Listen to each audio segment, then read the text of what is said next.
Coming in at number 5, we have Oradour Church in France. Located in central France, a few miles from Limoges lies a now abandoned town called Oradour-sur-Glane. The town is now filled with empty houses, train lines that are out of order and a sign of tragedy. With roadside walls pocked with bullet holes, fire marks, scorching stone houses, the church roof has gone through some massive explosion. This tragedy happened on June 10, 1944, when Adolf Dieckmann received information from members of the Vichy regime that SS officers had been captured and were being held by members of the French resistance at Oradour-sur-Glane. Dieckmann led his team to Oradour-sur-Glane intent on revenge. Whether he went to Oradour-sur-Glane instead of Oradour-sur-Glane on purpose or whether he mixed up the two towns because of the similarity in their names is something we will never know. The men of the village were quickly rounded up, then herded into a variety of surrounding barns and garages as the women and children were confined to the local church. Then a gas explosion was placed in the church and lit aflame. There was only a handful to survive the tragic accident that happened at the church of this town. With all the lives lost in the church and surrounding town of that night, it is said to be haunted by many spirits. As some witnesses report, as they stand at the church's windows at night, they see the dark spirits of the people who lost their lives walking through the ruined village's deserted streets. Others state they often smell the aroma of burning wood and flesh as it lingers over this abandoned village. Until recently, the new residents would leave gifts along the border of the village of the martyred as a peace offering for the spirits that still haunt the church. In the end, we will never actually know the reason behind the attack upon the Oradour church on June 10, 1944,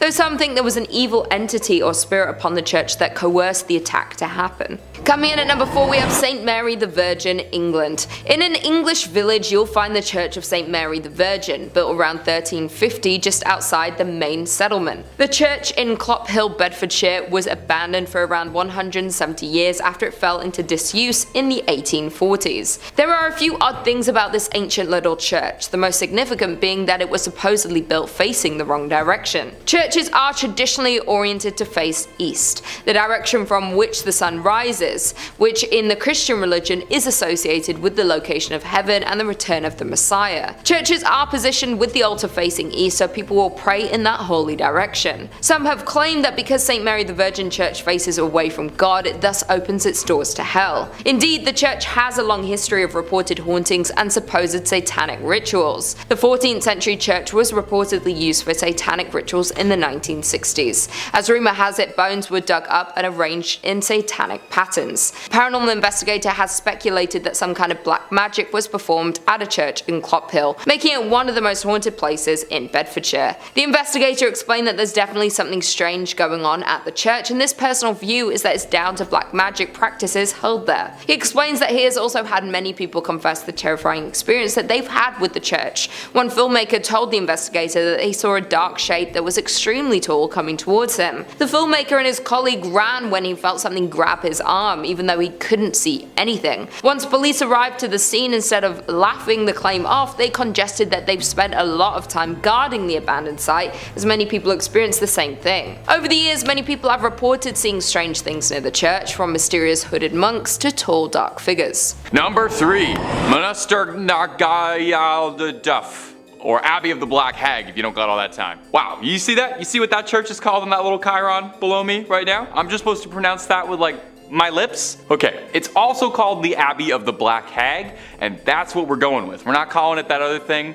I'm not doing that. Black Abbey of the Hag, only name this church has ever gone by, and it was built in 1298. And it was one of the well-known medieval convents in Old Ireland. The remains of the abbey still stand today in a secluded valley, making it already mysterious and supernatural place just that much more supernatural and overgrown and spooky. I mean, the place is called the Abbey of the Black Hag. You don't name a place that unless it's extremely haunted or if there's like a cool boss fight or something there. Sounds like it's straight out of Dishonored. It's believed that the last abbess, horrible word by the way, in charge of the abbey practiced witchcraft, and in the scary way, okay? She brought death, misfortune to the surrounding areas. Pope Martin V condemned the abbey, not being down for witches at all. The accused witch left to live out in the damp, deserted abbey by herself, which she probably loved because it sounds scary. Over time, her skin blackened, her hair furrowed, and her soul twisted, leading to the place being renamed the Abbey of the Black Hag. And if you can believe it, there's actually more to this one. The Count and Countess of Desmond once called the abbey home when attempting to flee their attackers, where the Countess was fatally struck by an arrow and buried by her husband. But it wouldn't be the end of the Countess, because sightings of a ghostly figure around the ruins of the abbey were common, meaning someone eventually went to dig up that grave, finding worn out finger bones, meaning she was still alive when she was buried. It's said now that a woman's panicked shrieking can be heard in the early hours around the abbey. Number 2. The Borley Rectory. The Borley Rectory is an old London estate that has the unique distinction of being considered the most haunted building in the United Kingdom. No big deal, or anything. Almost immediately after its construction, stories of hauntings started to creep out. One of the first local legends says that in the 12th century, a priest and a nun had a naughty little affair, and when they were discovered, the nun was bricked up and left to rot in the nearby church. Since then, they say that her spirit roams the rectory. In 1900, 4 daughters of the then estate owner all said that they saw a nun wandering around the estate late at night. They tried to talk to her, but got no response back, just a scary ghost stare. The family claimed they'd see this nun around the property, and on one occasion they thought they saw the spectral apparition of a horse-drawn carriage with a headless rider, some real Sleepy Hollow stuff. From there on, there was all these reports of bizarre sounds or strange shadows creeping out the corner of your eye. In 1927, the estate changed hands, as the original family owning the estate had all passed on, and a new family, the Smiths, had moved in. Shortly after, they discovered a human skull in the cupboard in a brown bag, which is not a great housewarming gift, to be honest. They reported poltergeist behavior, unexplained footsteps, lights flicking around them, and the same sightings of headless specters. Now, they only lasted 2 years, not being down for any of the hauntings or skulls in cupboards, any of that business. And the next family, the Foysters, didn't have much better luck. They had objects flying around their home, and on one occasion claimed their daughter was attacked by something truly horrible. They moved out as well. And the last owner of the rectory would be Captain Gregson, who accidentally lit the estate ablaze while unpacking, although insurance claims they think the fire was started intentionally, perhaps in a desperate attempt to cast away whatever evil has been trapped in the Borley Rectory for so long, or perhaps he unintentionally unleashed it out into the world.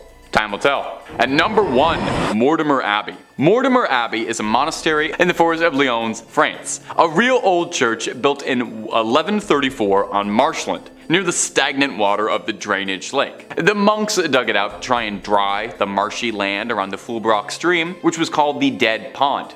In French, Meltmal, which is where the name comes from. You can kind of hear it there. Mortemer, you know. Perhaps it's this history of being built on a dead pond is why Mortemer Abbey was doomed to be haunted. Now, the abbey flourished for centuries, but over time started to become claimed by the passage of time, and it fell into decline and disrepair. In the 17th century, there was an attempt to try and rebuild the abbey and recapture its former old glory, but the decline was already pretty present and had set in by that point, and by the time of the French Revolution, only 5 monks still remained in the abbey. Eventually, the abbey would collapse entirely and go private, and in 1863, the abbey would find itself in the hands of a rich Parisian family, the Delarues. Mr. Delarue moved his wife and his sons into the abbey, but soon discovered they weren't the only tenants. While walking the lawns, the young people of the house saw a light from the library. As if by an invisible hand, these hatches unfastened, their handles turned, and the windows and doors all opened. The paintings on the inside of the abbey turned themselves around and steps thundered out into the halls, and nobody moved out immediately after. I would have started looking for new real estate right then and there. But one night, the young Delarue, Charles, had his fiancée over to come see the estate that would become her new home in marriage. She was offered the guest room, but found herself terrified during the night when she couldn't sleep because she was too busy being tormented by mysterious sounds and objects around the room that were hurling themselves around, being possessed by something. Having had, quite frankly, enough, like I think any of us might have, the young suitor announced she would never live in this house, called off the entire marriage, and hurried back to Paris tout de suite, where there were plenty of handsome young men asking her hand in marriage who didn't live in old haunted estates, okay? That's the message to take away from this. get the love you deserve, and the love you deserve is not in a haunted house. In 5th, we have the Most Holy Trinity Church in New York, built sometime between 1882 and 1885 on land that previously served as a graveyard until 1853. According to local rumors, not all of the bodies residing there were exhumed from the graveyard, and the spirits of those left behind still inhabit the grounds to this day. The church property covers an entire city block, and it is said that there are false closets leading to bricked-up doorways, tunnels, and random sub-basements throughout the church and convent. There are also mysterious passageways on the upper levels of the church, where legend says only priests are able to enter. The church's rectory was built in 1872 by its second pastor, Monsignor Michael May, who later passed in his room on the second floor. Priests who live in the rectory have used that space for mainly a guest room ever since, as no one has ever been willing to live in it on an ongoing basis. Guests have experienced lights being switched off and on, hearing strange noises, and the sound of a person walking back and forth while trying to sleep. Phantom footsteps have also been heard on the staircases in the building, and dogs who were once kept as pets in the rectory would stare in a trance-like state down the basement stairs, as well as into the dining room when the building got cold. In 1897, a parish bell ringer named George Stell's life was taken in the vestibule of the church. Though there was a suspect in the case, a former parishioner who would later be executed for an unrelated ending of life, no one was ever convicted of the crime. The red fluids of Mr. Stell's, as well as the red handprint of the killer, is believed to still be on the wall in a stairway leading to the bell tower. George's ghost still roams the church and is believed to be the reason why the bells will ring suddenly, vowing not to leave until his death has been solved. Moving on to our 4th place position, we have the Aquia Church of Stafford, Virginia. While the congregation was established in 1711, the physical parish wasn't built until 1751. It was a gorgeous brick building built on a peaceful hilltop with a 2-story crucifix floor plan, which otherwise known as a cruciform, which was considered a rather unusual style for colonial churches. Aquia was built to replace 2 earlier sites of the Overwharton parish, which were constructed around 1680. The inside of the church burned down in 1754 and was not rebuilt until 1757. It was then shut down from the Revolutionary War until the Civil War due to lack of funding, before reopening as a stable, campsite, and hospital for Union forces. It was during this closure that a young blonde woman was traveling the dark country roads, rural Stafford County, when a group of highwaymen accosted her. This time period was full of exasperated uncertainty from the war, and with it a severe lack of resources, food, and money. Men would wait hidden on the side of roads to steal the valuables from people walking or riding by their hiding spots. She ran from the men to the sanctuary of the church, but was only able to hide for a little while before they broke inside and ended her life. Her body was hidden in the tower, and the men were never caught. It wasn't until after the Revolutionary War ended in 1775 and the church was ready to reopen for services that what was left of her was discovered. A skeleton with golden blonde hair that was as intact as if she had been freshly slain. The red fluid that spilled on the floor from her death was impossible to remove. Despite using every trick known to man, the stains remained in the tower for well over 100 years, until during a modern renovation when the redness was covered up by concrete. With the facility still being in use today, members of the church have mentioned hearing footsteps walking around at all hours of the day and will break into a frantic run around the church at night, but no one is there. Noises can be heard in the empty tower, with some saying it sounds like a struggle, others describing a groan, whistle, or even a call for help. Many have also mentioned seeing a transparent woman in the church's windows, on the balcony, or even in the graveyard, dubbing her Blonde Beth after the hair of the skeleton. In the 1900s, brave people would try to stay overnight at the church, but were chased away by what they described as an unfriendly presence. A custodian working in the graveyard saw a ghostly woman's face floating above the graves, while another man saw a woman smiling at him through the balcony windows before she vanished. In the middle of this creepy sandwich, Number 3 on this list is Greyfriars Kirk and Churchyard. As the name Greyfriars might hint, this church is located in Scotland. History Hit says, with the kirk tracing its origin to 1598 and the graveyard dating back even further to the 1560s, Greyfriars Kirk and Kirkyard in Edinburgh is said to be one of the most haunted religious sites in the world. Known for body snatching and violent ghosts, the famously fearsome site has even been referred to by Scottish poets poet Robert Louis Stevenson. The site's most famous ghost is the Mackenzie poltergeist. George Mackenzie, who was known during his lifetime as a ruthless persecutor of Scottish Covenanters, a Presbyterian movement in the 17th century. His spirit was reportedly released in 1999 when a homeless man looking for somewhere to sleep broke into his final resting place,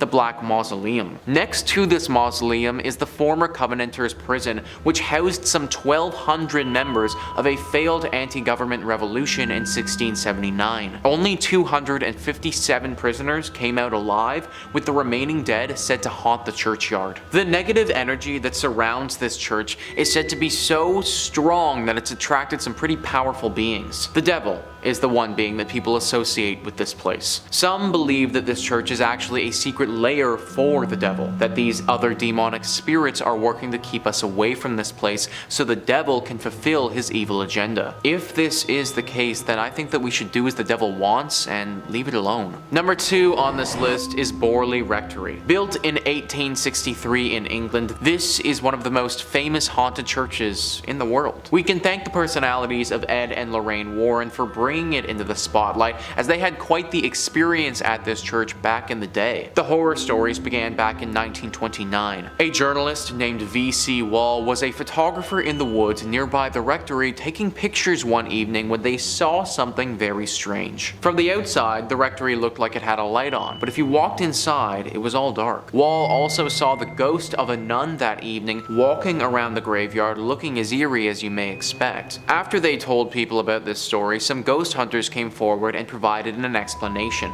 Back in the 1300s, there was a monastery here. At this monastery, a monk had a relationship with a nun. This was found out and resulted in deadly punishment for both people. The nun got it particularly bad though, because she was bricked up alive in the convent walls and left there to die. The 1929 story was the big one that kicked everything off, but after this happened, other stories started emerging. Stories about this land before the rectory was even built. Apparently this area of land was always haunted and dealing with ghostly presences. Strange rapping sounds, bells ringing, objects moving and flying around without anyone touching them are all very common sights at the Borley Rectory. The ghost of this nun is also a regular character here, making herself known to newcomers quite often. You may even see the ghost coach. A headless phantom coach driver is said to be around the area and will approach people every now and again and take them away. Why anyone would ever get into a coach driven by a headless ghost is beyond me, but apparently it happens. Everything about this rectory and land is evil, and it needs to be avoided. And finally, number 1 on this list is Nidaros Cathedral. This is not only Norway's most important cathedral, but also one of the most haunted as well. I mean, in all honesty, it literally looks like Dracula's castle if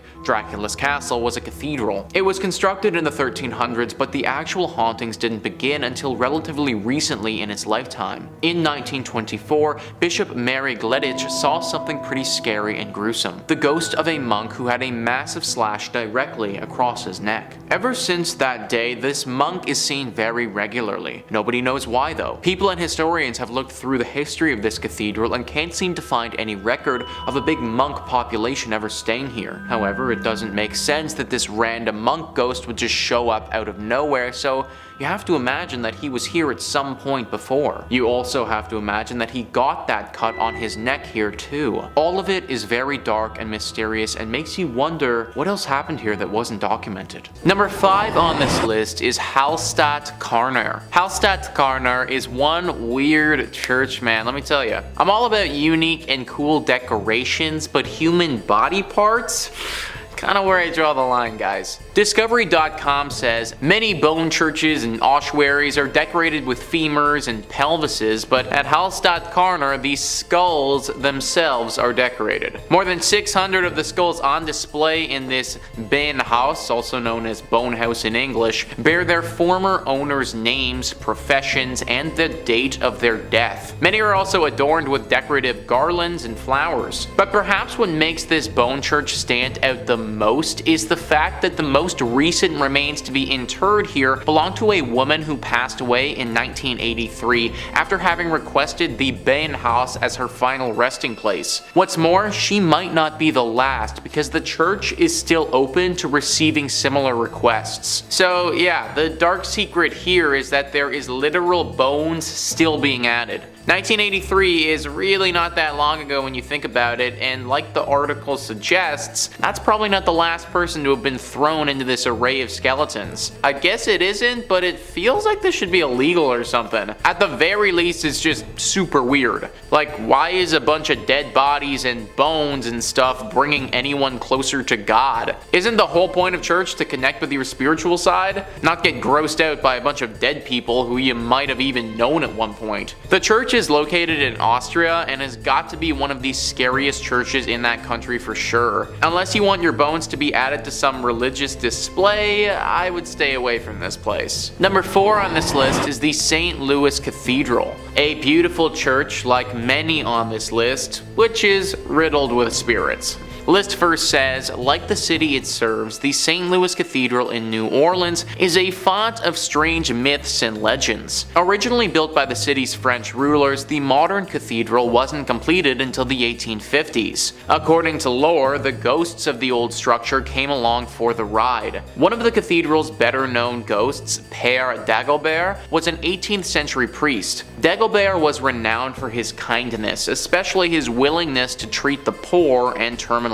ill. During the 1760s, several members of his congregation decided to revolt against the city's new Spanish rulers. The mainly French and Creole rebels successfully pushed the initial Spanish force out of the city, but a larger force later managed to claim New Orleans for the Spanish king. Infuriated by the earlier rebellion, Irish-Spanish governor Alejandro O'Reilly decided to not only execute the rebels, but also leave their rotting bodies on the doorstep of the St. Louis Cathedral. As a devout Catholic, Dagobert could not stand by while Catholic bodies were so roughly treated. After failing to get O'Reilly's permission to properly bury the bodies, Dagobert led a funeral procession down to St. Peter's Cemetery and placed the slain men in unmarked graves. Dagobert's successor, a Spanish priest named Pierre Antoine, is also said to haunt the cathedral. More intriguingly, Antoine's friend, voodoo priestess Mary Laveau, who often prayed at the church during her lifetime, is also considered to be one of the many spirits inside the cathedral. So we got voodoo priestesses,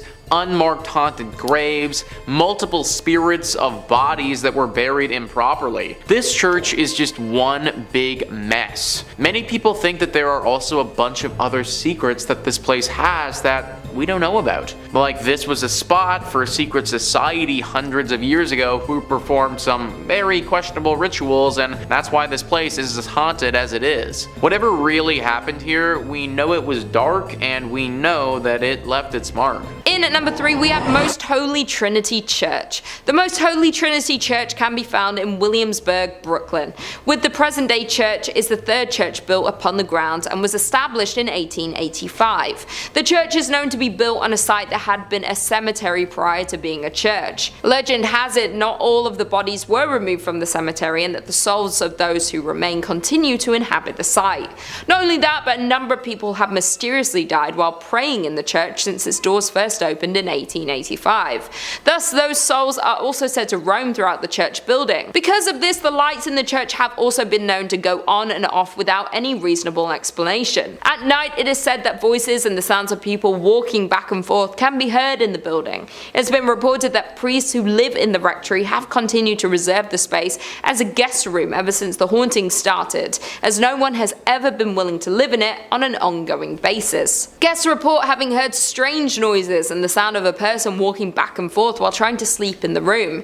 Phantom footsteps have also been heard on the staircases in the buildings, and the dogs who were once kept as pets in the rectory would stare in a trance-like state down the basement stairs, as well as into the dining room when the building got cold. With the number of souls trapped in the building and scary ghost stories throughout the years, it's hard not to believe that this church is cursed by the devil. In at number 2, we have the Abbey of the Black Hag. The Abbey of the Black Hag lies in the center of the West House, Limerick in Ireland. It has been a source of paranormal and archaeological intrigue for centuries. It is named after Catherine D. O'Connell and was originally thought to be 13th century due to Vatican records. However, it may be 100 or so years older than this. St. Catherine's Augustinian Abbey was one of the few medieval convents in Ireland during the 1290s. Pope Martin V closed the convent after the locals were terrified of one nun practicing black arts and witchcraft within the abbey, which is known as the Black Hag cell. Due to the black magic performed on the grounds, it said that it brought bad fortune to the local population. The malevolent abbess was left to live out her days in the damp, deserted abbey. Due to the depraved conditions and her twisted practices, over time her skin blackened to such a degree that it gave rise to the local name for the convent, the Abbey of the Black Hag. While it's said that one ghost that haunts the convent is the Countess of Desmond, who was buried alive under the church's altar. Sightings of her menacing ghostly figure prompted an investigation of her grave, while visitors say you can hear her screams and scratching the stone to escape in the early mornings throughout the ruins of the abandoned church. And finally, in at number 1 we have St. Louis Cathedral. The cathedral located on Jackson Square, St. Louis Cathedral is actually the 4th cathedral built upon its current location. The cathedral is the oldest continually operating cathedral in America. The 2 buildings which used to house the congregation of St. Louis's cathedral were destroyed by unfortunate events. The first building used as the cathedral was lost to a hurricane in 1722, just 4 years after the city's official founding. The cathedral, which replaced the earliest structure, then burned to the ground in New Orleans' Good Friday fire in 1788. The third itinerary of St. Louis's cathedral was built in 1794, but by mid-1800s the congregation decided that they wished to enlarge their parish church. Thus the 4th version of St. Louis Cathedral went up in the 1850s. Perhaps the most famous ghost associated with the St. Louis Cathedral is that of Père Antoine. Père was a Spanish Capuchin friar at St. Louis Cathedral. He arrived in New Orleans in 1774 and was named pastor.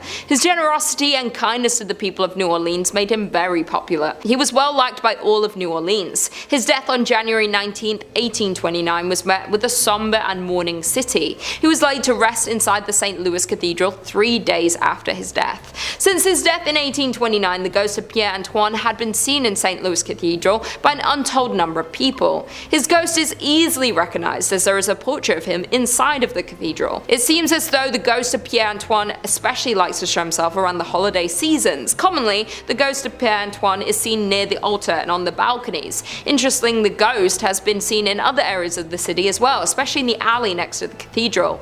In addition to that, the ghost of Pierre, there are other famous ghosts associated with St. Louis Cathedral. Some of the ghosts which are said to haunt St. Louis Cathedral, like that of Père Dagobert, who became pastor of St. Louis Cathedral in 1745. On quiet evenings after worship, people have seen the ghost of Dagobert walking the aisles of the cathedral, his head down to the ground, walking silently in sandals. Number 5. St. Mary the Virgin Church. Clop Hill, England. I gotta say, that sounds like it's a fake place, like where Sir Topham Hatt lives. Well, not only is it real, but it's home to a bone-chilling haunted church, St. Mary the Virgin Church. Now, St. Mary was built in 1350 outside the main settlement of totally real place Clop Hill. Traditionally, churches are built facing the east. I didn't know that. It's so it can align with the sun rising, which in Christianity is associated with heaven and the Messiah. Churches have their altars facing east so you pray in that holy direction.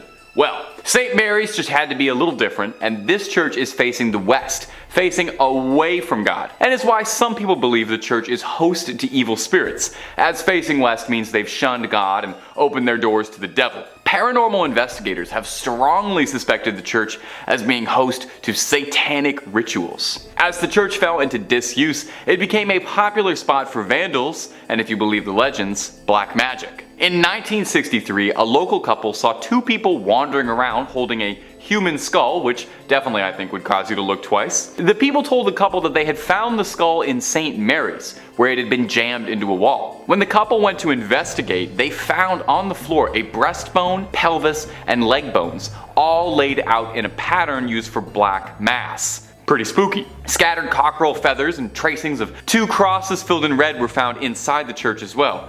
And as if that wasn't slightly unnerving enough, they also found that 6 graves of women in particular had been tampered with as well. All signs seem to be pointing towards some dark rituals happening at St. Mary's Church. Common sightings at the St. Mary's Church range from smaller scale things like strange screeching during the night or hearing the bell going off despite being long abandoned, and the more threatening reports seeing tall, dark figures wandering the ruins of the church, perhaps getting themselves ready for another ritual, or perhaps they've been contacted by a ritual and are arriving. Only thing I know is I won't be checking out the midnight mass there anytime soon. And if you're interested in way more scary stories of all manners, cryptids, conspiracies, churches, hauntings, aliens, we've got a little bit of everything at Top 5 Scary. So click on through, find something to get cozy with, and subscribe, and make sure you hit that bell so you catch all of our videos as they drop. But do all that stuff at the end of this one, okay? Because we got way more haunted churches for you coming right up. Number 4. Our next entry on the list today is going to be the Aquia Episcopal Church. And if you haven't said that, try saying that 10 times fast. I dare you. Located in picturesque Stafford, Virginia. The church has 200 years of history to it,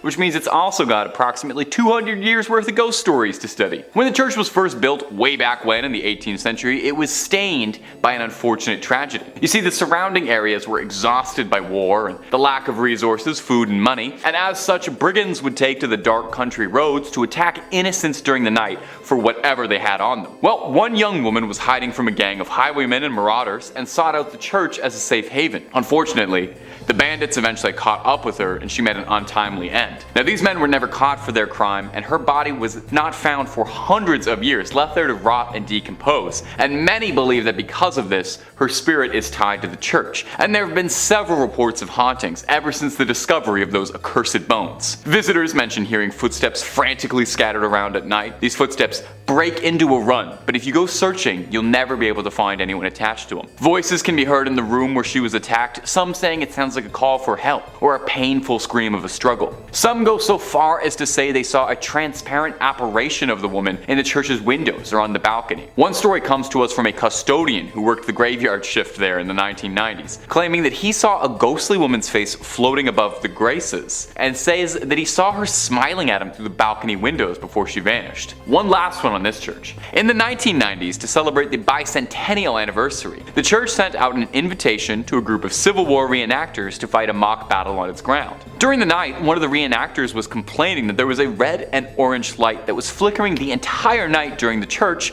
that prevented him from sleeping. The man explained this to the father of the church, and the father explained back that there was no electricity in the vestry, and that the light must have been the spirit confused by why the Civil War had started up again. Imagine, you're a ghost, you're already out of time, and then you look outside and you see guys from your time? My little ghostly sense of the world would be so thrown off. I would have to buy a new ghost calendar.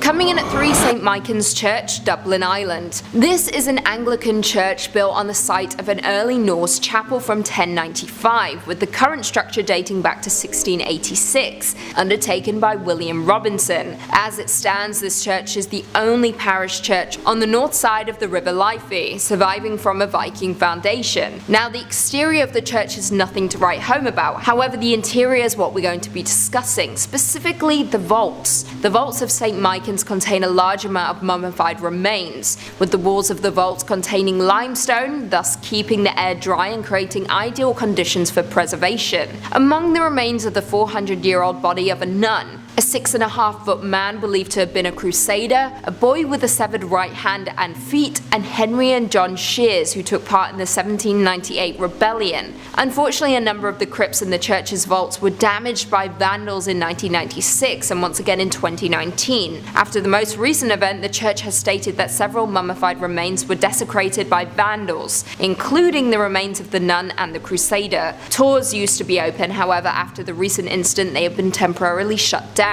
Not only will you be dealing with the enraged spirits of the dead when visiting this church, but also the despicable living. Coming in at 2, Cathedral of the Assumption of Our Lady, Guadalajara, Mexico. Also known as the Guadalajara Cathedral, this is a Roman Catholic cathedral of the Archdiocese of Guadalajara and was built in 1541 in the Spanish Renaissance style with neo-Gothic spires. However, though the building is beautiful, it has been plagued by hauntings and tragic events. On May 30th, 1574, during Mass, neighbours fired shots into the air. Some of the bullets fell onto the cathedral and started a fire, ultimately damaging the building. A second tragic event struck in 1818 when an earthquake shook the city, causing the towers and dome to collapse. The cathedral was of course repaired, however it continues to be in danger. It was damaged by earthquakes in 1932, 1957, 1985, 1995 and 2003. However, outside of natural disasters, the cathedral also has a ghostly side to it. One of the most popular attractions is of course the Crypt of Archbishops, which is truly chilling. However, more chilling still are the mummified bodies on display there, with one dating back to the 1700s, which belongs to a child that was killed for converting to Catholicism. Some visitors to the cathedral have claimed that they have seen her eyes blink and have witnessed her hair move. Very spooky indeed. And finally, coming in at number 1, St Thomas Anglican Parish of Mulgoa, New South Wales, Australia. Designed by Reverend Thomas Mackison and built from 1836 to 1838, this church is incredibly striking with a Gothic revival design and is said to be one of the most haunted churches in not just Australia, but in the world. Though the church is youthful in appearance and located in a semi-rural area, it is hiding an incredibly dark and tragic history. Legend has it that 2 young boys died in a fire in the bell tower of the church after a prank went horribly wrong. Since that fateful day, any kind of light, even candles, anger the spirits of the boys' restless spirits. According to a Facebook group, Haunted Places of Sydney, they say, I quote, "There's an urban legend that claims that if you drive laps around the church at night, the headlights of your car will switch off, and if you continue, the car will stall." However, it isn't just the church's legend that is creepy. The surrounding cemetery is also filled with monuments that date back almost 200 years ago. With monuments that date back almost 200 years, adding to the creepy factor. As of right now, the church is owned by Anglican Church Property Trust and was added to the New South Wales State Heritage Register on April 2nd, 1999. Number 5 on this list is the Templo Mayor ruins. So a church is typically defined as a place for Christian worship, but let's loosen up that definition just a little bit and start thinking about it as a building or landmark where people would have worshipped higher beings. If we start thinking about it like that, then the Templo Mayor ruins can certainly qualify. Mexico has a lot of haunted spots, but this is at the top of their list for sure. Gaurav Gupta writes, "This archaeological site in Mexico has a blood-soaked past. It is a haunted Aztec civilization site that has made its presence felt throughout the time. Around 4,000 people were brutally killed to please Aztec gods. The priests would cut out the beating hearts from the victims' chests and then throw their lifeless bodies on the stairs of the Aztec temple. Aztec's last emperor, Cuauhtémoc, made his last stand invading Spanish armies before he was tortured and killed. This Aztec is now a museum and tourists report strange sensational feelings and sightings of shadow figures." 4,000 people were likely sacrificed here. That is a truly absurd amount of sacrifices. Then throw on the fact that a great battle took place here and you end up with so much death. Needless to say, the spirits of those that passed have never really left. Glowing orbs are always spotted at this place, especially in the evening. There have been reports of these glowing orbs touching the people and transporting them to the world of the dead. They go into a hypnotic state and can't move, sort of like what happens to people in the latest season of Stranger Things, if any of you have watched that. They have a very hard time explaining what has happened to them after the fact, but they know that it was the dead. This is accompanied by a giant beam of light that flashes into the sky. There is evil here, there just has to be. All of the death that has transpired over the years has left a horrible stain on this place, and evil has congregated here. No one knows what type of evil or what spirit is behind this, but just know that this is a scary place that you should probably avoid. Number 4 on this list is the Ness Church. Ness Church is a Norwegian church that is no longer operating. It's a collection of ruins now and a very popular spot for ghost hunters. The ghost hunters have discovered that electronic equipment, or your standard cell phone, isn't going to do so hot in this church. For whatever reason, the second that you bring anything like that in, it just completely shuts down. If one wants to have an electronic device here, then it needs to be specifically made to withstand strong spiritual energy. The most popular myth surrounding the ghostly presence that resides here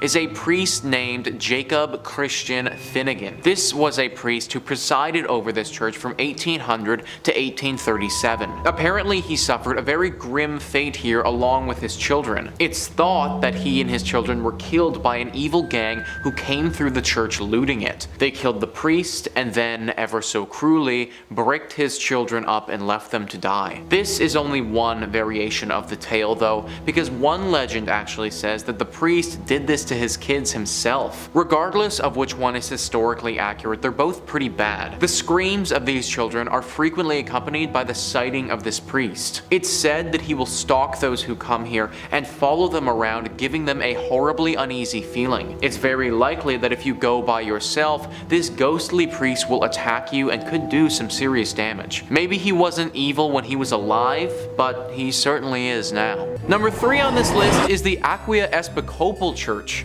Heading back to Virginia with this one, this church is located in a place called Stafford. The church itself is rather beautiful and looks super unsuspecting. Some of the other churches on this list in our previous part just gave me the vibe that something was up, but this one doesn't. The outside and the inside make you feel homey and very safe. Problem is, this isn't the case. Only in your state writes, one of the most famous mysteries associated with the church is that of the golden-haired skeleton. No one knew about the death of the woman who was murdered inside Aquia until her skeleton was later discovered in the Beftrey, and her hair was later discovered in the Belfry. And her hair was still intact, just as blonde as the day she died. At the time, the church had lost funding due to the Revolutionary War, and that might have been the reason why no one discovered her body until later. The event seems equally tragic and mysterious. It's been said that bloodstains from the murder remained on the floorboard for nearly 100 years until it was replaced altogether with concrete.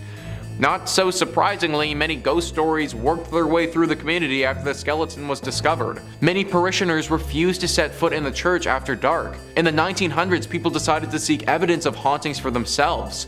Many returned with chilling tales of having encountered an unfriendly presence. Even today, there's plenty of paranormal activity associated with the church grounds. Many visitors have reported hearing footsteps running through the graveyard accompanied by the sound of a violent struggle. Others claim to see the figure of a young golden-haired woman peering from the balcony window. So clearly this church has got a pretty dark history to it. It's said that the skeleton that was found was of a woman who was murdered by some men prior to the Revolutionary War. The church then closed for the war and reopened after it, so her body would have been stuck here decomposing for probably decades.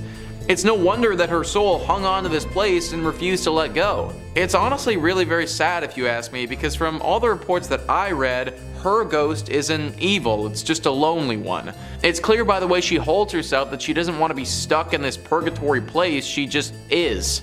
Similar to our monks, you should pray as a sign of respect before entering this church if you do ever go.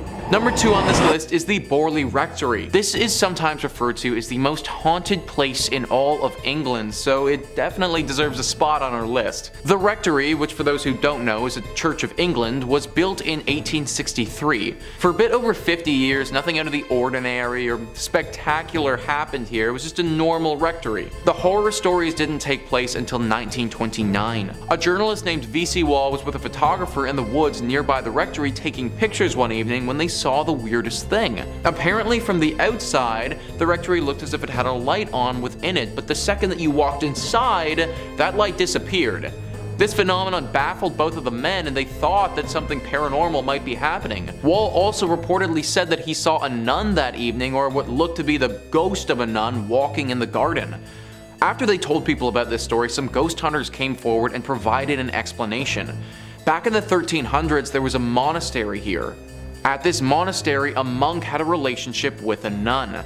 This was found out and resulted in deadly punishment for both people. The nun got it particularly bad though, because she was bricked up alive in the convent walls and left there to die. The story from V.C. Wall brought this place to the public's attention, but apparently ghost stories have been told here from long before as well. Sightings of paranormal creatures have been seen and talked about dating back before the rectory was even built on this land. Clearly this whole area is just inherently cursed and this rectory just happens to be built on it. Strange rapping sounds, bells ringing, objects moving and flying around without anybody touching them. These are all very common sightings at the Borley Rectory. The ghost of this nun is also a regular character here, making herself known to newcomers quite often. If you happen to get really lucky, then you may also see a ghost coach with 2 horses and a headless coachman. Maybe lucky is kind of the wrong word to use here, but this sighting is a lot rarer and doesn't come out to everybody. Either way, the Borley Rectory is way too haunted and should probably just be avoided at all costs. And finally, number 1 on this list is St. Paul's Episcopal Church. This church and the grounds that it resides on is haunted by a number of different ghouls. It's located in the Florida Keys and has seen many a tragedy in its days.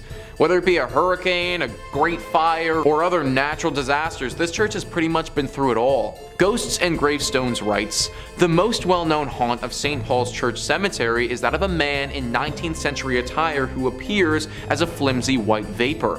Many believe that it's the spirit of Fleming himself who seems upset.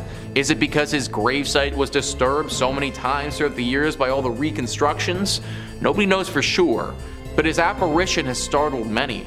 Another spirit that seems to roam the graveyard is a sea captain who appears to take great pleasure in frightening visitors. And beware of the ghost of a man who was legendary for driving the pirates out of Key West. His spirit is angry and ready to taunt, and those who've encountered his apparition say that even on a day when the weather is calm, violent winds come rushing through a tree that sits right next to his grave." John Fleming, the ghost that they talk about there, was the initial owner of this land and died on the property. His wife donated said land to be used for the church, but apparently her husband's spirit never left. The story behind the sea captain is unknown. Why he's come here or what happened to him is all a mystery. One thing is for sure though, he is a very dangerous ghost, and many visitors have reported being assaulted and terrified by him. This is definitely one of those churches that I would again avoid altogether, but if you do go, then make sure you say a prayer before entering. In at number 5, we have the Chapel of Ease. Located on St. Helena Island, which is part of the British Overseas Territories, we have the Chapel of Ease. During the colonial period, Chapels of Ease was constructed by farmers as a house of worship because their farms were located so far from the churches. This one was built using tabby construction between 1742 and 1747 and served the island farmers who were members of the parish church of St. Helena. It was once known as the White Church, as the combination of oyster shells and lime caused the structure to appear to glow white. Services came to a halt at the chapel after it was heavily damaged in a forest fire in 1886. The church was virtually abandoned when the farmers evacuated the island in the fall of 1861. During the federal occupation of St. Helena, the church was used frequently by several of the northerners who had come to the island to educate and train the freedmen. It was also used as a sanctuary by Methodist freedmen as early as 1868. To this day, the church is empty, left just as it was the last day of service. There have been many reports of hauntings in the chapel from explorers visiting the abandoned building. To start, the atmosphere of the church has been described as heavy, creepy, and hushed with the passing of time, while some visitors have even reported hearing whispers, prayers, and singing coming from the interior of the chapel. Others claim to have heard names being shouted in the silent burial ground and from the surrounding forests. Others have also said to have witnessed a lady shrouded in white walking among the tombstones with her family. Moreover, other visitors have witnessed a number of ghostly occurrences on the grounds, while individuals have reported strange sensations when walking through the church's graveyard. Not only that, visitors have seen ghostly figures of people dressed in 18th century clothing. In at number 4, we have Borley Rectory. Established in 1862, the building was originally built as a house for the residences of the parish rector. The earlier rectory had burned down to the ground in 1841 and then was replaced in 1862. Borley Rectory itself is a tiny rural community in Essex that had 110 inhabitants at its peak. Now just a shell of a rectory left abandoned. Now the ghost stories don't start once the building was abandoned, but there had been claims of ghostly activity on the site from as early as 1819, with a shadowy nun being seen gliding across the ground where the rectory was built. By the time the Bull family moved in, there were reports of the sound of rushing water in the house and bells ringing from unknown sources. There were also reports of disembodied sounds of crashing crashing and heavy footsteps in empty areas of the building. As with so many cases of alleged poltergeist activity, much appeared to be in the daughter of Ethel's room, being the subject of many hauntings. In 1900, Ethel saw what looked like a nun hiding in the trees, and as they reached out to the nun, the figure dissolved in front of her very eyes. As years passed, household items went missing. There started being mysterious messages appearing on the walls of the home.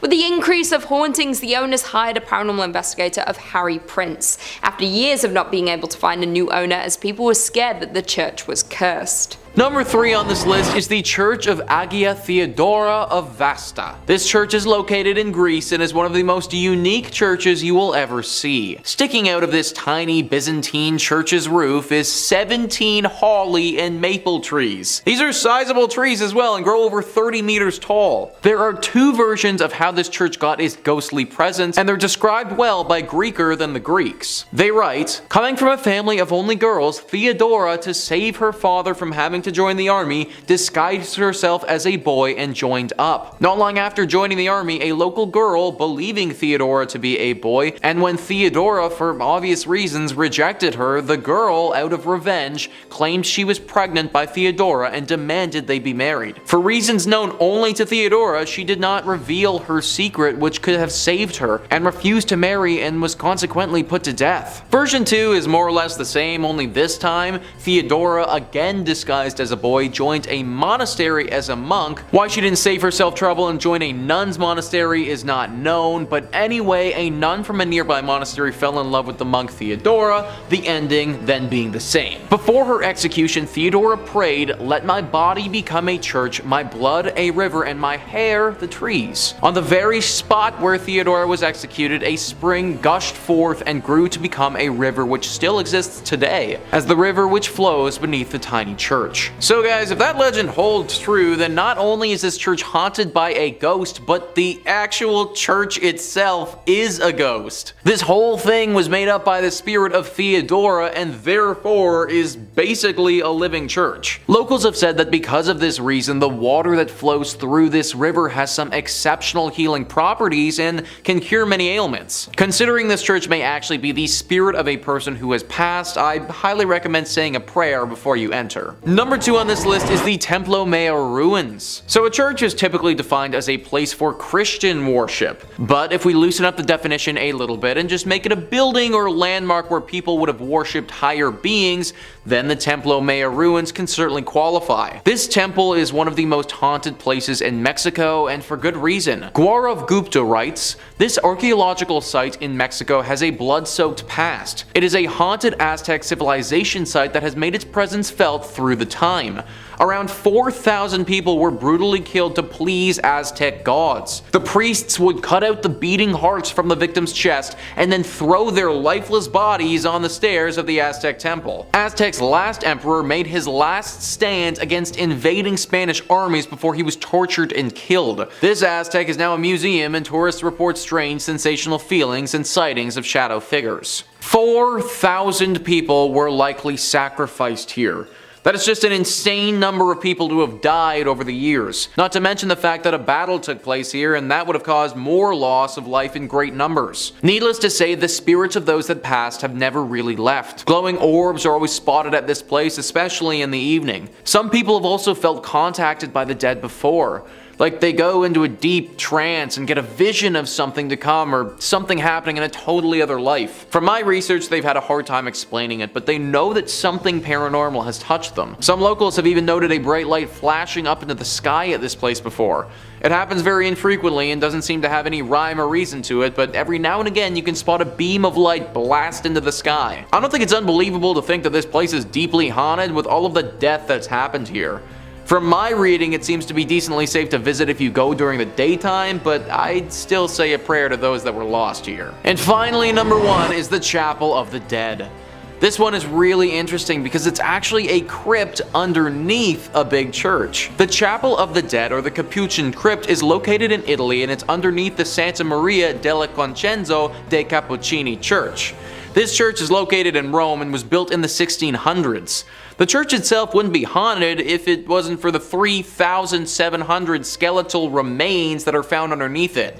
Yeah, that's right folks, this Chapel of the Dead has a bunch of dead in it. The remains of these dead are everywhere along the walls and represent different rooms of this underground chapel. There are 6 different rooms that comprise this chapel, and they are as follows: Crypt of the Resurrection, the Mass Chapel, Crypt of the Skulls, Crypt of the Pelvises, Crypt of the Leg Bones and Thigh Bones, and Crypt of the 3 Skeletons. Crypt of the Pelvises, guys, that's an actual thing. I feel like I don't need to go into detail about what sort of remains hang along the walls in that room, but yeah, that's an actual thing. And listen to what Wikipedia writes about the last room, the Crypt of the 3 Skeletons. The center skeleton is enclosed in an oval, the symbol of life coming to birth. In its right hand it holds a scythe, symbol of death, which cuts down everyone like grass in a field, while its left hand holds the scales, symbolizing the good and evil deeds weighed by God when he judges the human soul. A placard in 5 languages declares. Obviously, with all this being said, this place is deeply haunted. It sounds like something straight out of an Indiana Jones movie, and from what locals have said, it definitely could be. Severe bad luck can befall those that enter into this chapel, and it seems to be totally random. I could enter it and be like 100% fine, but you could enter it and just have horrible things happen to you for years. It's a really interesting place to read about, but definitely not the sort of place I'd recommend visiting. Number 5 on this list is the Lady of Guadalupe Church. This church is located in New Orleans and is known to the locals as being one of the most haunted spots in the whole city. This location hasn't always acted as a place of worship, but for a long time was a chapel that you really didn't want to end up at. That's because for the longest time it was actually called the Old Mortuary Church. As I'm sure that you can probably guess, the crowd that entered this place wasn't the liveliest. In fact, using the word live to describe them is just flat out incorrect. New Orleans was hit hard many a time with epidemics, with yellow fever being especially bad. There were times during the city's history where the dead were too many to handle and they had to go somewhere. Enter in the Old Mortuary Church. Thousands upon thousands of bodies have went through these doors over the years. In fact, for the longest time, the only people this place saw were the pastors who were here and the countless dead. Everyday citizens were too scared to come here for fear of catching the disease and wouldn't even risk going to see their departed loved ones. Obviously, all this death has left its ghostly mark. Eventually, it was turned into a full-fledged church that people attend, but not before the spiritual damage had been done. Nowadays, the spirits of some of those who died during this harsh period in New Orleans history still haunt the area. Glowing orbs have been seen by those who frequent the church, floating around at nighttime. Subtle and faint moans can be heard echoing throughout the walls, as if the moans themselves were wind blowing through the church. The ghost of a man has said to approach people from time to time, claiming he needs help and that he was never sick to begin with. This is definitely one of those churches who's seen its fair share of tragedy over the years, and it shows. However, believe it or not, it may not be the most haunted church in New Orleans, but more on that later. Number 4 on this list is St. Helena's Chapel of Ease. This chapel is located in South Carolina and is a ruin of its former self. A website all about Beaufort, South Carolina writes, "The chapel was destroyed in a horrendous forest fire that happened after the Civil War. Today, the ruins of the chapel and a graveyard remain. The vault still remains out of order to this very day. The planters left St. Helena with the arrival of Union forces in 1861, and the church never regained its stature. Some stories relate that Union soldiers used it for services during the war, as well as Northerners who came to the area after the war to educate and train the former slave population. The door of the Fripp's vault was ruined by the soldiers, and at some point it was decided to brick up the entrance. According to the story, workmen did a very good job of sealing the vault, only to return the following day to find the bricks removed and neatly stacked beside the mausoleum.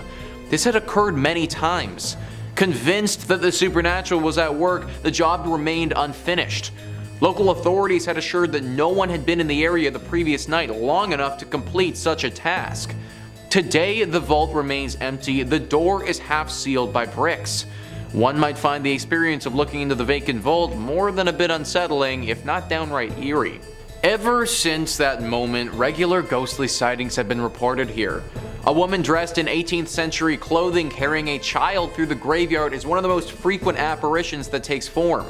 People have also talked about hearing people singing here even though they'll be completely by themselves. Usually these songs sound like church songs and are quite beautiful actually. Also, just a general feeling of uneasiness has been reported at this spot very often.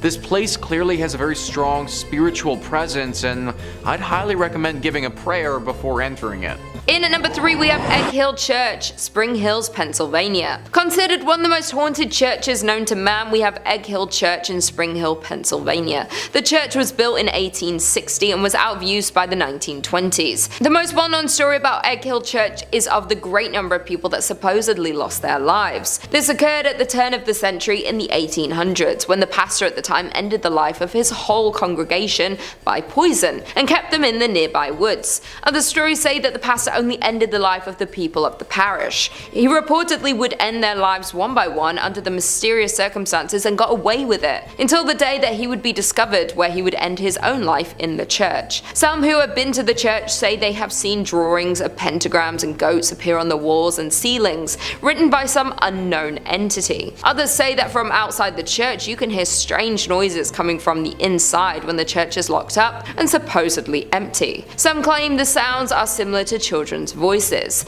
Therefore, there is no doubt that this haunted church has the potential to be cursed by the devil. In at number 2 we have Aquia Episcopal Church in Virginia. This church is said to be one of the most haunted churches in Virginia. Legend says that the church and the church graveyard, which has graves dating back to 1738, are both home to paranormal activity that has taken place for over 200 years. Even the early years of the church being opened were marked with tragedy. In the mid-18th century, a woman was hiding from a group of men within the church's walls and lost her life. Even more upsetting was the fact that she was not discovered until years later, when the church reopened after the Revolutionary War. No one knows exactly the details of the loss, yet there have been several claims of paranormal activity since. Her hair just as blonde as the day she lost her life. At that time, the church had lost funding due to the Revolutionary War, and that might have been the reason why no one discovered her body until later. Moreover, it's been said that blood stains from the murder remained on the floorboards for nearly 100 years, till it was replaced altogether with concrete. Many ghost stories worked their way through the community after the skeleton was discovered. Many parishioners refused to set foot in the church after dark. In the 1900s, people decided to seek evidence of hauntings for themselves. Many returned with chilling tales of having encountered an unfriendly presence. Built before the Civil War, this church is reportedly visited by the ghost of a soldier killed during the conflict. The most haunted part of the building is the church tower. Others claim that the reason for the haunting involves a young woman who was murdered there. The eerie lights and unexplained sounds are reason enough to stay away after dark. Even today, there is plenty of paranormal activity associated with the church grounds. Many visitors have reported hearing footsteps running through the graveyard, accompanied by the sound of a violent struggle. Others claim to see the figure of a young golden-haired woman peering from the balcony window. With all the tragedies and loss of lives that happen within the walls of this church, not to mention the paranormal activity, it's safe to assume that there is some evil spirits and energy cursing the church. And finally, in at number 1 we have St. Columcille, Ontario. Dating back to 1855, St. Columcille Church was founded and located in the hamlet of Uptergrove. The original frame church was torn down and the present brick edifice was constructed in 1905. This structure sits on a hill far back from the road and can easily be viewed when driving on Highway 12 east from Aurelia. The ghost stories have been spreading since over 100 years ago, classifying the church was haunted, and these tales have been circulated ever since. Today, the church is deemed haunted by some local residents and visitors. There have been many reports of ghost sightings, shadowy figures that will suddenly appear, creaking doors, and eerie music that will play randomly from the organ. There have also been numerous reports of shadowy sightings of a figure wearing a black hat that floats through the choir area, creating chills for those who had observed it. Mysterious candlelight has been seen flickering from the windows on stormy nights. Many believe the spirit responsible is that of a former priest who, according to legend, pledged to complete a specific number of sermons, though he lost his life before he was able to attain that number. Number 5 on this list is the Old Post Chapel. This chapel is located in the Arlington, Virginia cemetery and is definitely one of the most haunted churches in the world. The Arlington Public Library writes, the Old Post Chapel was commissioned by Major George Patton Jr. in 1933 when he toured the chapels on the grounds of the Walter Reed Hospital. Patton told Post Commander Colonel Kenyon Joyce that the new chapel should combine the functions of a principal chapel with those of a mortuary chapel in one building. Workers broke ground in February 1934 and the chapel was officially dedicated on April 21, 1935, where it was known for its attractive spire and intricate stained glass windows. The chapel serves as a place of worship for the community, a wedding chapel, and a place of final honors for those laid to rest at Arlington National Cemetery. Many fallen service members have lain in wait in the Old Post Chapel for their final trip, and it's allowed family members to grieve in private. So it's unsurprising that many active duty service members have reported hearing disembodied voices and footsteps in the chapel when they've been there alone. Locked doors have unlocked themselves and opened on their own. Canine units patrolling with service people will refuse to go into the building and bark at the door, especially at night. And visitors describe a young grief-stricken woman dressed in white who waits for her sweetheart. Rumors are that she threw herself from the bell tower, which remains locked to this day. So what really sticks out to me there, guys, about that excerpt is the canine units. Dogs not wanting to go into this place because they're scared. You ever notice how animals can get skittish when a big storm is coming or something like that? Well, they sense these things and they pick up on stuff that humans just don't. I personally imagine that they probably have a similar ability with spiritual presences or anything of that nature. Also, considering how many people have been laid to rest here, it's no wonder why this place would be as haunted as people are claiming it to be. If you're going, then definitely pray before entering, but don't be scared to just avoid it altogether either. Number 4 on this list is the Abbaye de Mortemer. This abbey was a whole thriving community at one point, but now it's a total ruin of its former self. For the purposes of this video, we're going to be zeroing in on the place of worship that they had at this spot and looking at how haunted that is. And let me tell you, it's pretty freaking haunted. In the 15th century, this place was booming and one of the brightest communities in France. It really looked like it was on the come up. But fast forward 200 years later and things had really fallen off. Greed had taken over and the men who were in charge were far more interested in their personal gain than the growth of this place. People started leaving and things started to wear and tear with time. Eventually there got to a point where there were only a handful of monks still there living under the leaky roof of this abbey. Well, in 1790 they met a very grim and sick fate. This was the time of the French Revolution and religion was very much out of favor. A group of revolutionists swept through the area and believing that the monks had some sort of treasure hidden here, they took them into the cellar and they killed them. The manner to which these men died was brutal. Because of this, it's believed that their spirit still clings to the ruins of this place. Future owners of this location had many run-ins with ghosts and even had to perform some exorcisms in their time being there. There have also been reports of werewolves and other demonic creatures here. The monks are by far the most spotted poltergeists though. The crazy thing is that apparently they aren't that evil.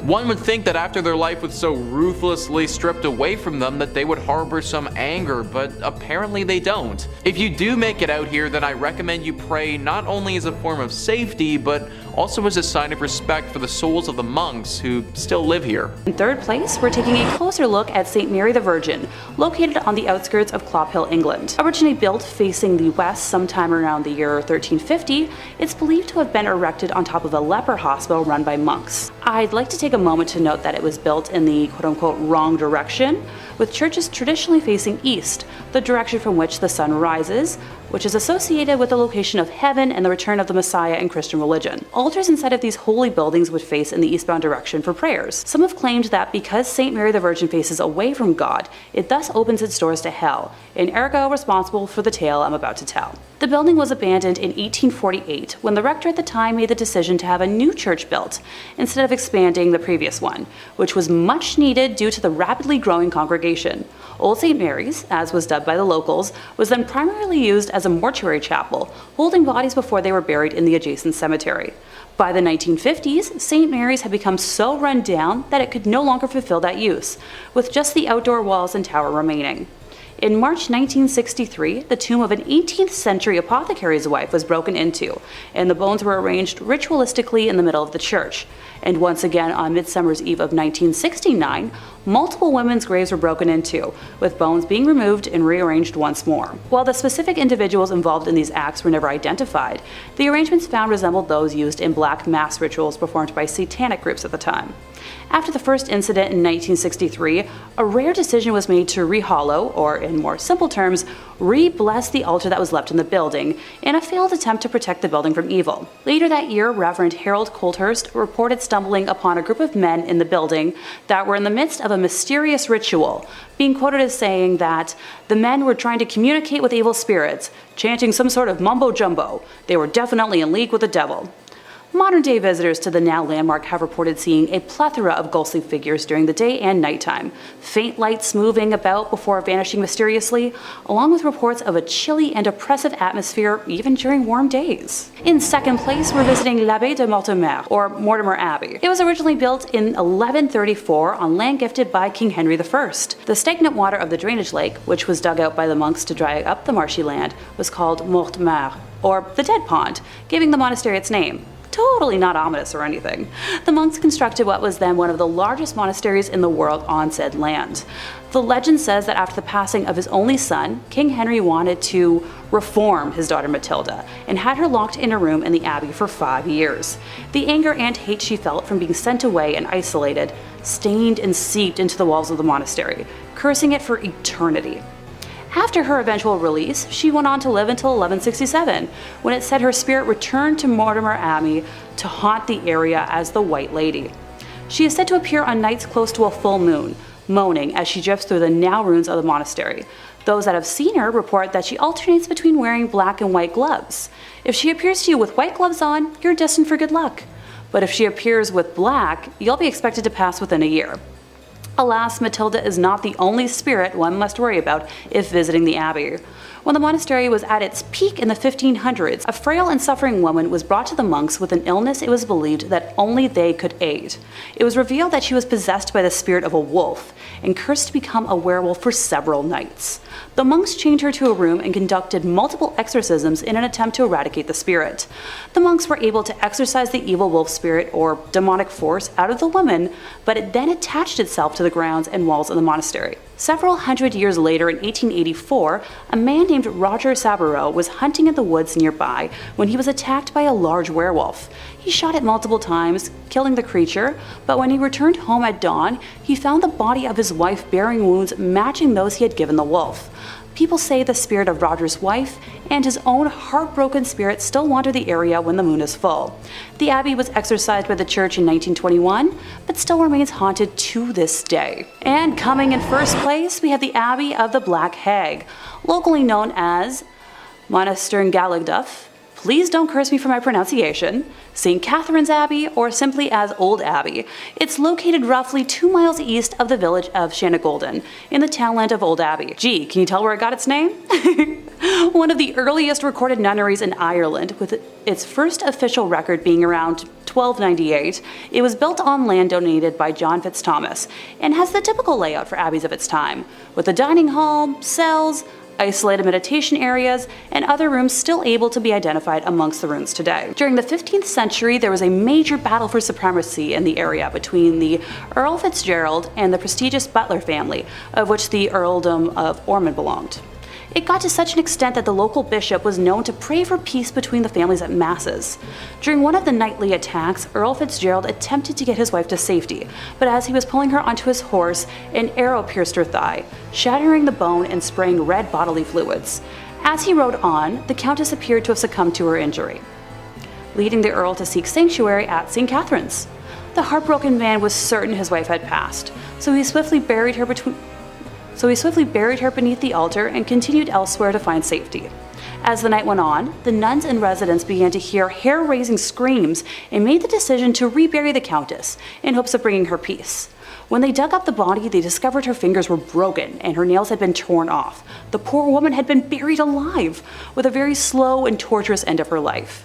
To this day, it is believed that the Countess has been unable to find peace and continues to scream in anguish, waiting for her husband to save her from a fate truly worse than death. Moving slightly ahead in time, we come to the Black Nun herself, described as one in the order that wasn't content with being humble, helping others over herself, and the servitude to God. She instead craved power.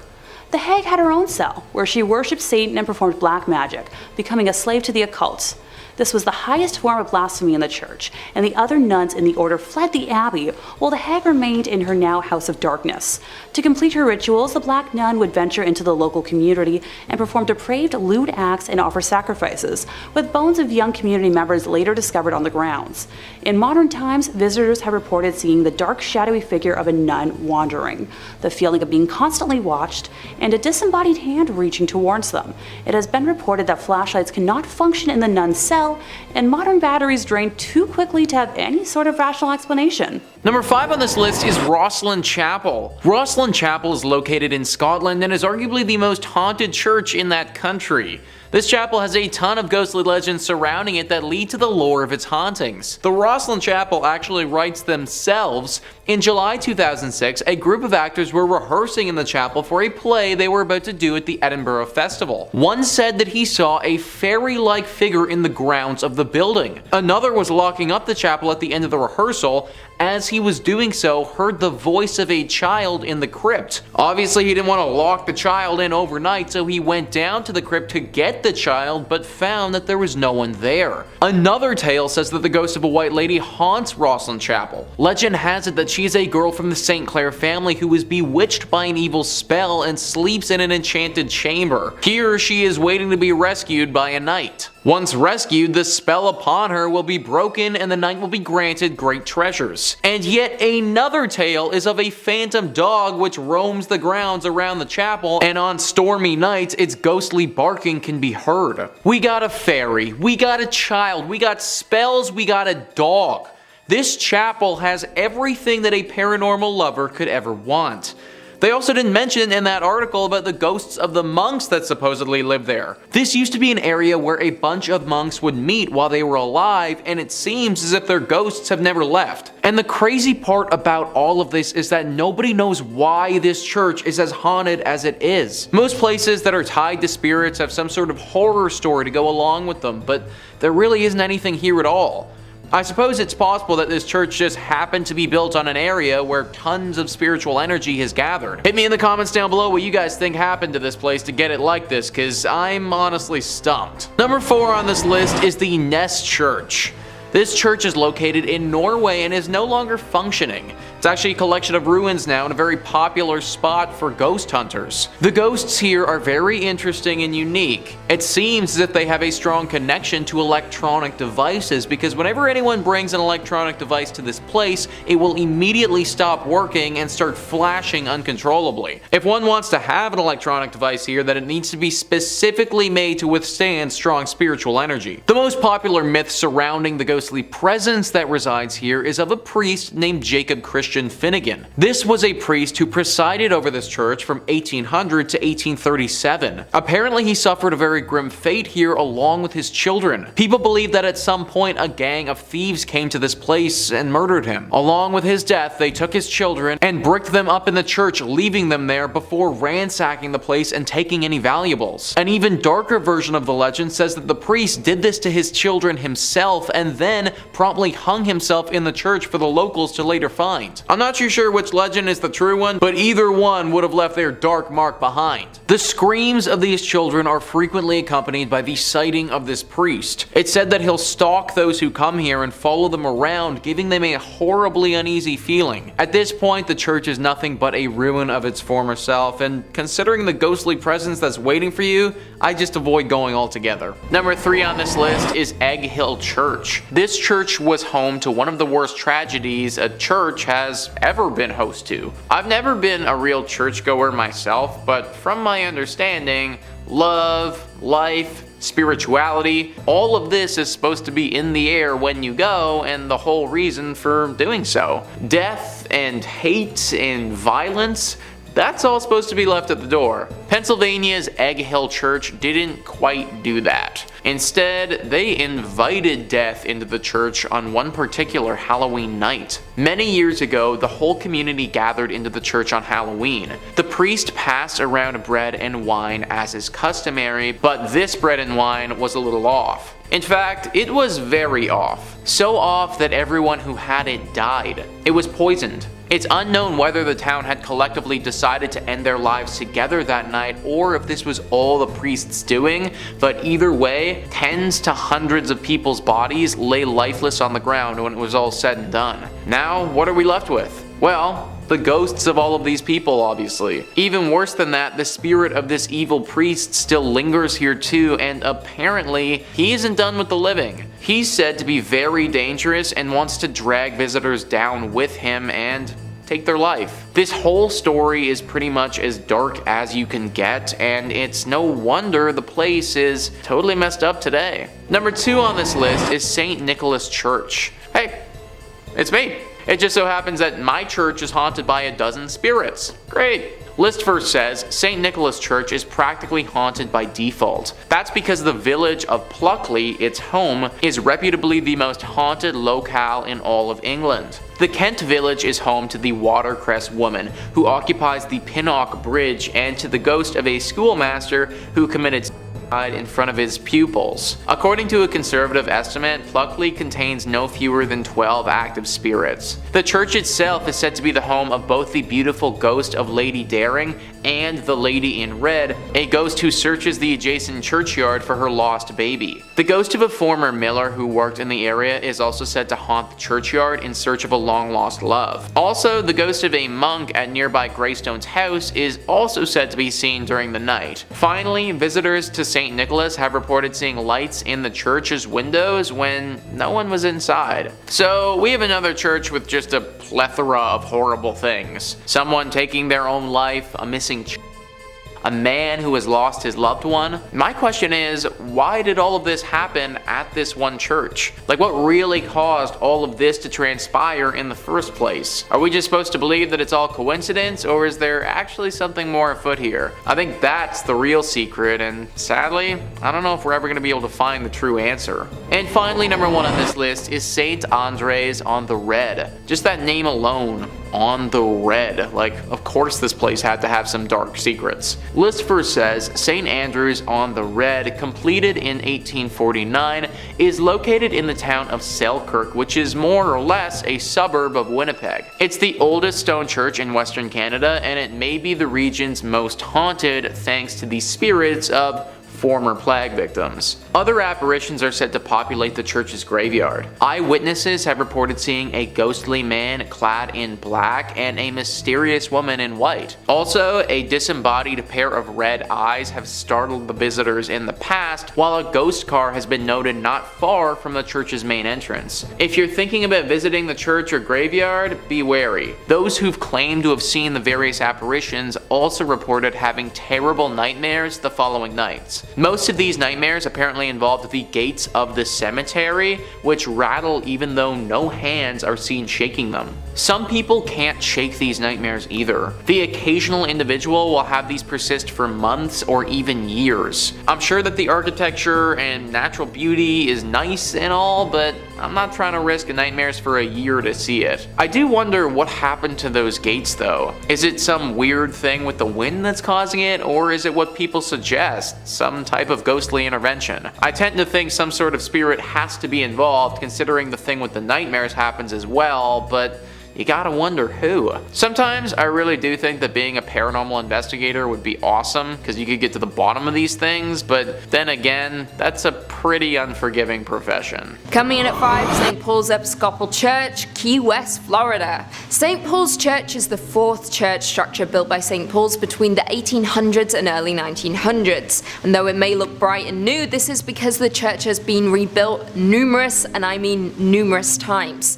The original church, made of coral rock, was completed in 1839. However, it was destroyed during the Havana hurricane in 1846 and was rebuilt in 1848. Once again though, the church was destroyed when the Great Fire of Key West struck in 1886. However, By some good fortune, the rectory survived unscathed, and the rebuilding once again began on the third structure, ending in 1887. However, disaster struck once again though in 1909 when the church was destroyed by a powerful hurricane.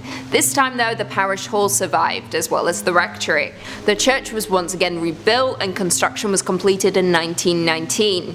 However, during all of these rebuilds, it was discovered that the site was once a Seminole burial ground, with the land being previously owned by the Fleming family before the church was built, and the land was only granted after the widow was assured her husband's remains that were interred on the land would not be disturbed. However, this is where it gets spooky. Legend has it that the promise was broken and the widow's husband, John William Charles Fleming, was removed from the site. Spookier still, according to some locals, his ghost still wanders the site. Other apparitions have been reported as well in the graveyard, one being a ghostly group of children who were killed in a fire set by a jealous deacon who was taking revenge on his unfaithful wife. Yeah, yikes. Coming in at 4 St. Andrews on the Red, Selkirk, Canada. Built between 1845 and 1849 to serve the local community of retired Hudson Bay Company personnel, this church is located in a small suburb of Winnipeg, located on a lightly forested hill with an incredibly impressive Gothic design. It is by far the oldest stone church in Western Canada and has definitely had its fair share of paranormal activity. The church became an old campfire story among young teens and rebellious kids who would dare their friends to walk backwards around the church 3 times, with the expectation that you would disappear. Now of course that never actually happened, but it was still a frightening tale to tell children so they didn't wander through the cemetery at night. Now what makes this church truly chilling is that victims of influenza, diphtheria, typhoid and tuberculosis from the early colonial era were interred here, and their restless spirits are said to still wander the grounds of the church. Specifically, some visitors have reported disembodied red eyes floating through the cemetery, organs playing spontaneously, as well as a mysterious woman cloaked in white who is known to rattle the gates of the church. If you dare, you can take a self-guided tour of the church located in Selkirk, Canada. Number 3 on this list is Nidaros Cathedral. Located in Norway, this is referred to by locals as the most important Norwegian cathedral and also the most haunted. Taking a look at this thing on the outside, it's certainly very beautiful, but also gives me some serious haunted vibes. And those vibes are well founded. The church was finished being built in 1300 and is directly in the center of the city of Trondheim. It's certainly been around for a large part of Norway's history, however the hauntings at this church have been pretty recent relative to how long it's been around. It all started in 1924 when Bishop Mary Gleditsch saw something pretty scary and gruesome. The ghost of a monk who had a massive slash directly across his neck. This monk has been spotted haunting the church ever since, but the weird thing is, nobody knows why. Historians have combed through Norway's history and can't seem to find a time that any order of monks would have stayed at this church. Now at the end of the day, this doesn't mean that having a ghost monk is impossible by any means. It's totally possible that a singular monk just happened to be at this church for some reason and through some tragedy died, or by the nature of that cut was potentially murdered. Whatever his reasoning for being there, he certainly is. Many visitors have spotted him and some have said that they've seen him playing the organ in the church before. I personally can't imagine stumbling upon a monk whose throat is totally cut playing the organ.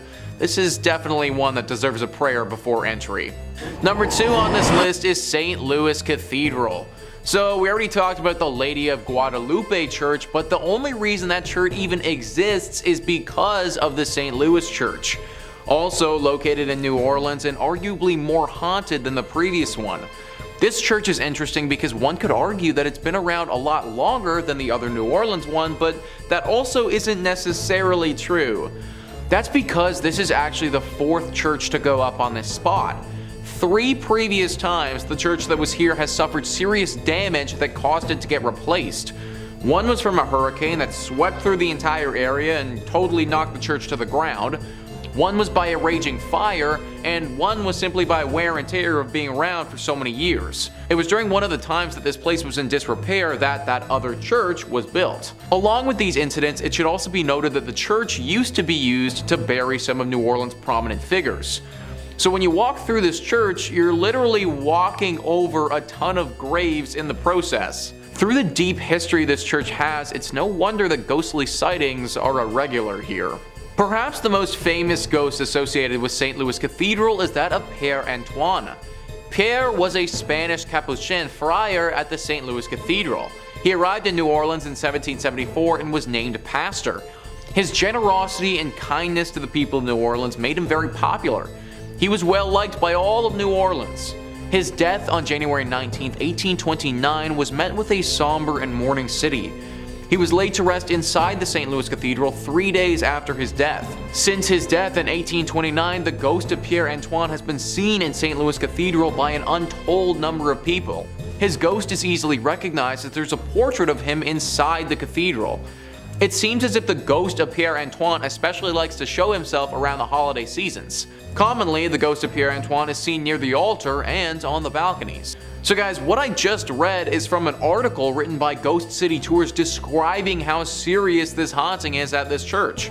Apparently, Pierre Antoine isn't the only ghost either, but people have reported seeing the ghost of another pastor and some other apparitions of what looks to be people from the 1700s. Clearly, something about a New Orleans church is very attractive to the paranormal. And finally, number 1 on this list is the Abbey of the Black Hag. This church would be a tad bit difficult to pray before entering because there isn't too much left to enter. It's located in Ireland and is a ruin of its former self. The story starts many hundreds of years ago when this place was referred to as St. Catherine's Augustine Abbey. This place was established in 1298 and was pretty great right up until the last abbess took over. It's said that this woman practiced witchcraft here and brought great evil to the others that lived here and those nearby. Pope Martin V caught wind of this and ordered the immediate closure of this place. Everybody left, except for the witch. She stayed here completely by herself, practicing magic all day and all night.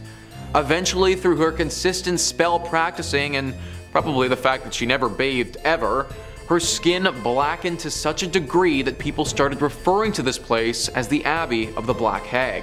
Apparently, this witch still resides here to this day, and the locals fear going here and risking her wrath. Tales have been told of livestock going missing, weird symbols appearing in the ground, and even the occasional child wandering into this area never to be heard from again. I feel like praying before you go to a place like this might not actually help that much. In fact, I'd just try avoiding it altogether if I was you.